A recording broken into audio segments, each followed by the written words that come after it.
Hi students, நீங்க engineering join பண்ண plan பண்ணிட்டு இருக்கீங்களா? காஞ்சிபுரம் டிஸ்ட்ரிக்ட்ல பெஸ்ட் இன்ஜினியரிங் காலேஜ்ல ஜாயின் பண்ண விரும்புறீங்களா? அப்ப இந்த வீடியோ உங்களுக்கு தான். இன்னைக்கு நம்ம பார்க்க போறது JPR இன்ஸ்டிடியூட் ஆஃப் டெக்னாலஜியோட last year 2025 TNEA expected cut off details community wise தாங்க பார்க்க போறோம். நம்ம காலேஜ் கோட் என்னன்னு பாத்தீங்கன்னா 1140ங்க. சோ உங்களுக்கு கட் ஆஃப் டீடைல்ஸ் முழுசா தெரியணும்னு நினைக்கிறீங்க அப்படின்னா வீடியோவை ஸ்கிப் பண்ணாம பாருங்க. சோ வாங்க கட் ஆஃப் மார்க்ஸ் என்னன்னு பார்ப்போம்.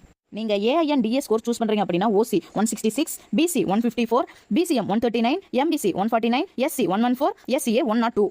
நீங்க CSE கோர்ஸ் சூஸ் பண்றீங்க அப்படின்னா OC 166, BC 154, BCM 151, MBC 146, SC 116. நீங்க ECE கோர்ஸ் சூஸ் பண்றீங்க அப்படின்னா OC 172, BC 156, BCM 158, MBC 157, SC 95. நீங்க IT கோர்ஸ் சூஸ் பண்றீங்க அப்படின்னா OC 155, BC 147, BCM 121, MBC 143, SC 98. நீங்க மெக்கானிக்கல் இன்ஜினியரிங் சூஸ் பண்றீங்க அப்படின்னா OC 147, BC 131, BCM 128, MBC 109, SC 187. இந்த வீடியோ உங்களுக்கு கண்டிப்பா யூஸ்ஃபுல்லா இருக்கும். சோ லைக் பண்ணுங்க, ஷேர் பண்ணுங்க, கமெண்ட் பண்ணுங்க. கட் ஆஃப் மட்டும் இல்ல, காலேஜோட டீடைல்ஸ் தெரிஞ்சுக்கணும்னு நினைச்சீங்க அப்படின்னா ஸ்கிரீன்ல தெரியற நம்பருக்கு கால் பண்ணுங்க இல்ல DM பண்ணுங்க. மறக்காம நம்ம சேனலை சப்ஸ்கிரைப் பண்ணிக்கோங்க. Thank you for watching.